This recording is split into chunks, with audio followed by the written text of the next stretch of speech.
Brain নিয়ে 5টি বিস্ময়কর তথ্য। ঘাড়ের ওপর মাত্র 1.5 কেজি ওজনের যে ব্রেনটা আমরা বহন করে চলেছি তার অনেক রহস্যই এখনও আমাদের অজানা। জানি না তার সঠিক সামর্থ্য, অথচ এ রহস্য আর সামর্থ্যের কিছুটা জানা থাকলেও হয়তো সাহস আর আত্মবিশ্বাসের অভাবে এতটা কুঁকড়ে থাকতাম না আমরা। প্র্যাকটিস মেক্স পারফেক্ট কথাটা ব্রেনের ক্ষেত্রে শতভাগ সত্যি। অস্টিন নেবার নামের মার্কিন এই কিশোরটি কাপ স্ট্যাকিং প্রতিযোগিতার একজন বিশ্ব চ্যাম্পিয়ন। মাত্র 5 সেকেন্ডে যেভাবে সেই কাপগুলোকে স্ট্যাক করছে তা দেখে মনে হতে পারে ভিডিওটাকে বোধহয় ফাস্ট ফরওয়ার্ড করা হয়েছে। আসলে কিন্তু না, অস্টিন নিজেই এটা করেছে। তবে শুরুতে 5 সেকেন্ড ছিল না, 2 মিনিট, কখনো কখনো 2.5 মিনিটও লাগত। কিন্তু 2 বছর ধরে প্রতিদিন অস্টিন 3 থেকে 4 ঘন্টা এই কাপ স্ট্যাকিংয়ের প্র্যাকটিস করেছে। আর করতে করতে অস্টিনের ব্রেন আজ এমন এক অবস্থায় পৌঁছেছে যে মাত্র 5 সেকেন্ডে এতগুলো কাপকে স্ট্যাক করা এখন তার জন্য একটা স্বয়ংক্রিয় কাজের মতো। সচেতন চিন্তা না করেও সে এটা করতে পারে। এবং এই বক্তব্য শুধু অস্টিনের ভাষ্য থেকে নয়, রীতিমতো তার ব্রেনের ইজি করে জানতে পেরেছেন বিজ্ঞানীরা। দেখুন, কাপ স্ট্যাকিং করারও তো অবস্থায় অস্টিনের ব্রেন এবং একজন সাধারণ মানুষের ব্রেন। কাপ স্ট্যাকিং করতে গিয়ে সাধারণ মানুষটিকে যেভাবে তার ব্রেনের সমস্ত শক্তি ও মনোযোগকে ঢেলে দিতে হয়েছে, অস্টিনের ক্ষেত্রে কিন্তু তা হয়নি।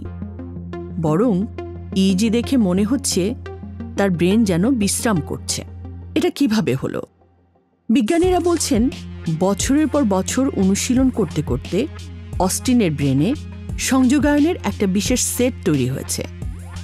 সফটওয়্যারের বদলে যেন এক ধরনের হার্ডওয়্যার, যা তাকে কাপ স্ট্যাকিংয়ের মতো একটি জটিল ও সময় সাপেক্ষ কাজও অবিশ্বাস্য দ্রুততায় অনায়াসে করতে সাহায্য করছে।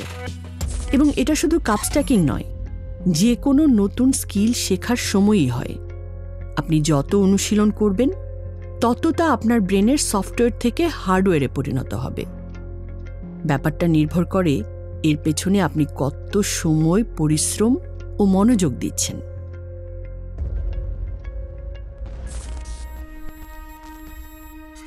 সাধারণভাবে আমরা মনে করি বয়স বেশি হয়ে গেলে নতুন কিছু শেখা যায় না।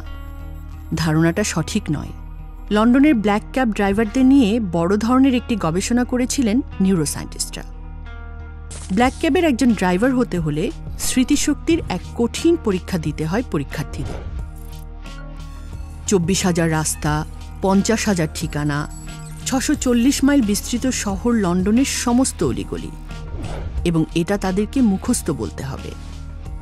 4 বছর সময় লাগে এই প্রশিক্ষণ শেষ করতে, এবং দিনে 3 থেকে 4 ঘন্টা তাদেরকে এই মুখস্থ করায় দিতে হয়। বিজ্ঞানীরা প্রশিক্ষণের শুরু, চলাকালীন এবং শেষ এই 3 সময়ে ড্রাইভারদের ব্রেন স্ক্যান করে দেখতে পান তাদের ব্রেনে পোস্টেরিয়র হিপোক্যাম্পাস নামে একটি অংশের আকারে পরিবর্তন ঘটছে। পোস্টেরিয়র হিপোক্যাম্পাস ব্রেনের সেই অংশ যা ঠিকানা, স্থান, এক জায়গা থেকে আরেক জায়গার দূরত্ব ইত্যাদি বিষয়ক স্মৃতিকে ধারণ করে। প্রশিক্ষণ শেষে ওই ব্ল্যাক ক্যাবিদের সবারই পোস্টেরিয়র হিপোক্যাম্পাসের আয়তন বেড়েছে, এবং যে যত বেশি সময় ধরে কাজটা করেছে তার মস্তিষ্কের ওই বিশেষ অংশের আকার তত বেশি বেড়েছে। কাজেই বয়স হয়ে গেছে বলে নতুন কিছু শিখতে ভয় পাবেন না। শুরু করুন, আপনার মস্তিষ্কই আপনাকে সহযোগিতা করবে।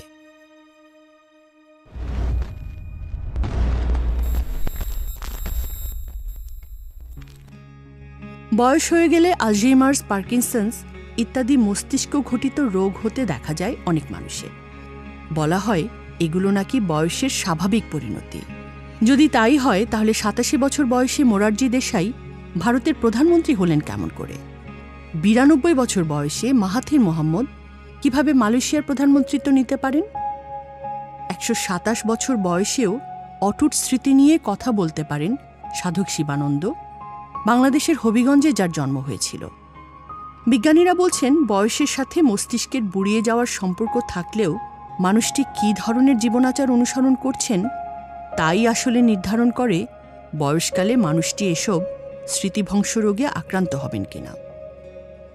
যুক্তরাষ্ট্রের 1200 খ্রিস্টান যাজক যাজিকাকে নিয়ে একটা পরীক্ষা চালানো হয়।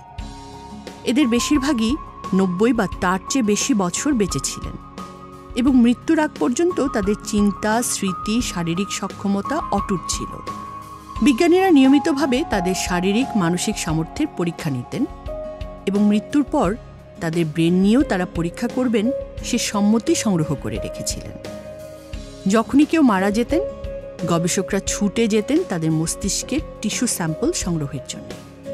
বিস্মিত হয়ে বিজ্ঞানীরা লক্ষ্য করেন এদের 1/3 ব্রেনেই আলঝেইমার্স রোগের পূর্ণ উপস্থিতি বিদ্যমান, অথচ মৃত্যুর আগ পর্যন্ত তার কোনো লক্ষণ তাদের মাঝে ছিল না।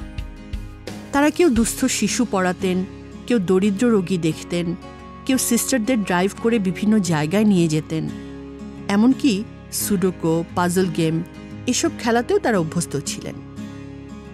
এ থেকে বিজ্ঞানীরা উপসংহার টানেন ব্রেনকে অর্থপূর্ণ ব্যস্ততায় সক্রিয় রাখতে পারলে, নতুন নতুন চ্যালেঞ্জ দিলে ব্রেন নিজেই কোনো না কোনোভাবে তার সমাধানের পথ করে নেয়। কনভেন্টের এই মানুষগুলোর ক্ষেত্রে তাই হয়েছে। তাদের ব্রেনে আলঝেইমার্স রোগটির উপস্থিতি থাকলেও সক্রিয় থাকার কারণে ব্রেন বিকল্প উপায়ে তাদেরকে দিয়ে কাজ করিয়ে নিয়েছে। কাজেই অবসর নেওয়ার চিন্তা যারা করছেন বা অনেক তো কাজ করলেন, এবার একটু বিশ্রাম দরকার, এরকম যারা ভাবছেন তারা আরেকবার ভেবে দেখতে পারেন। পেশা থেকে অবসর নিন, কিন্তু ব্রেনকে নিষ্ক্রিয় হতে দেবেন না। স্বেচ্ছাসেবায় অংশ নিন, জনকল্যাণে কাজ করুন এবং নিয়মিত মেডিটেশন করুন। বিজ্ঞানীরা দেখেছেন ব্রেনের ডিজেনারেটিভ ডিজিজ প্রতিরোধে মেডিটেশন খুবই কার্যকর।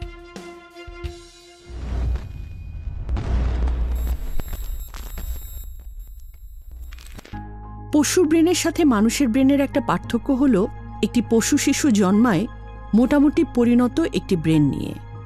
একটি জেব্রা শিশু তার জন্মের 45 মিনিটের মধ্যেই দৌড়ুতে শুরু করে। একটি জিরাফ শিশু জন্মের সাথে সাথেই দাঁড়াতে শেখে। ডলফিন জন্মেই সাঁতরাতে শুরু করে।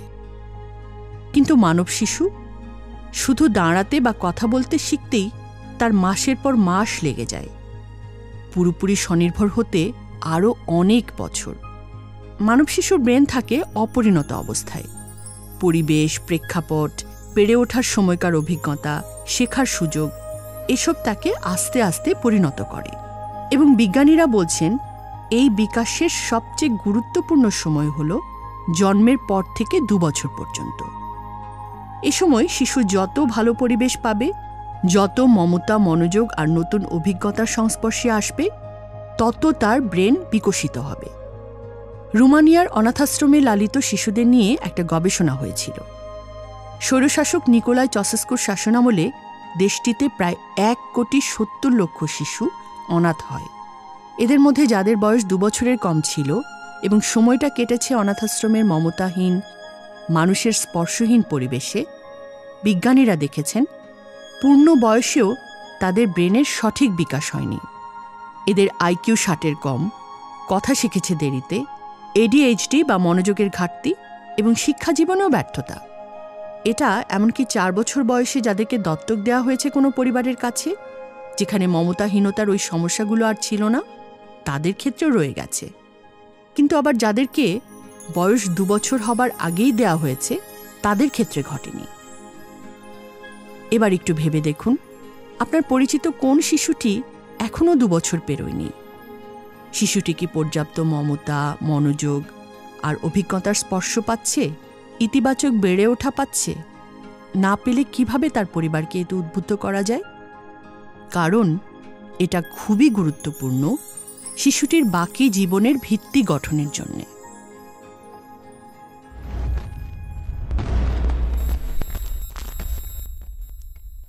আমাদের সিদ্ধান্তগুলো আমরা নেই ব্রেনকে ব্যবহার করে। ব্রেন সিদ্ধান্ত নেয় নানা জটিল প্রক্রিয়া লেনদেনের মধ্য দিয়ে, যা সবসময় সচেতনভাবে আমরা জানিও না। আর এ প্রক্রিয়ায় একটা গুরুত্বপূর্ণ ভূমিকা পালন করে খাবার। একটা গবেষণায় দেখা গিয়েছিল আদালতে প্যারোলের আবেদনে একই অপরাধ এবং একই শাস্তি হওয়া সত্ত্বেও আসামিরা 3 গুণ বেশি মুক্তি পেয়েছে লাঞ্চের আগের চেয়ে লাঞ্চের পরের রায়ে, যখন বিচারকরা খেয়ে দিয়ে তৃপ্ত। অন্যদিকে লাঞ্চের আগে যখন তারা ক্লান্ত, ক্ষুধার্ত, প্রিফ্রন্টাল কর্টেক্স নামে মস্তিষ্কের যে অংশটি সিদ্ধান্ত গ্রহণের সাথে সম্পর্কিত সেখানে এনার্জি কমে গেছে, তখন তারা প্যারোলের আবেদনগুলো নাকচ করেছেন বেশি। আবার দেখা গেছে বেশি প্রোটিন খেলে আপনি যেরকম সিদ্ধান্ত নেন, বেশি কার্বোহাইড্রেট খেলে আরেক রকম। জার্মানির লুবেক ইউনিভার্সিটির গবেষক সো ইয়াং পার্ক কিছু স্বেচ্ছাসেবীকে দুটো ভিন্ন দিনে তার ল্যাবে ডাকেন। এদের তিনি সকালবেলায় নাস্তা খেতে দেন, কিন্তু তাদের অজান্তেই নাস্তায় একদিন বেশি প্রোটিন দেন, অন্যদিন বেশি কার্বোহাইড্রেট। এবার তাদের একটা বিশেষ সিচুয়েশনে সিদ্ধান্ত নিতে বলা হয়। সিচুয়েশনটা হলো, মনে করুন টেবিলের ওপরে 10,000 টাকা আছে। টাকাটা আপনি এবং আরেকজন মানুষের মাঝে ভাগ হবে, কিন্তু কে কত নেবে সে সিদ্ধান্তটা নেবে অপরজন, আপনি না। তো অপরজন নিজের জন্য 8,000 টাকা রেখে আপনাকে 2,000 টাকা দেওয়ার কথা বলল। এখন আপনি কি সিদ্ধান্ত নেবেন? ভাগাভাগিটা অন্যায্য আর অপমানকর হয়েছে বলে আপনি প্রত্যাখ্যান করবেন, নাকি নাই মামার চেয়ে কানা মামা ভালো বলে আপনি 2,000 টাকা নিয়ে নেবেন? প্রথমটাতে আপনারা কেউ কিছুই পাবেন না, কারণ ভাগাভাগির শর্তই ছিল দুজনকেই নিতে হবে, নয়তো কেউই নয়। কিন্তু দ্বিতীয়টা অন্যায্য হলেও অন্তত কিছু টাকা পাওয়া যাচ্ছে। ভাবছেন এখানে আবেগ, আত্মসম্মানবোধ, ভবিষ্যৎ চিন্তা এসব ভাবনা কাজ করছে? না, কাজ করছে নাশতায় আপনি কি খেয়েছেন। একই ব্যক্তি যেদিন কার্বোহাইড্রেট সমেত খাবার বেশি খেয়েছেন সেদিন তিনি প্রথম সিদ্ধান্তটি নিয়েছেন, কিন্তু যেদিন প্রোটিন সমৃদ্ধ খাবার খেয়েছেন সেদিন দ্বিতীয় সিদ্ধান্ত নিয়েছেন। শাকসবজি, বাদাম, বিন, সয়া দুধ, ফল, ডিম, হোল গ্রেইন ও ছাতু খেতে পারেন।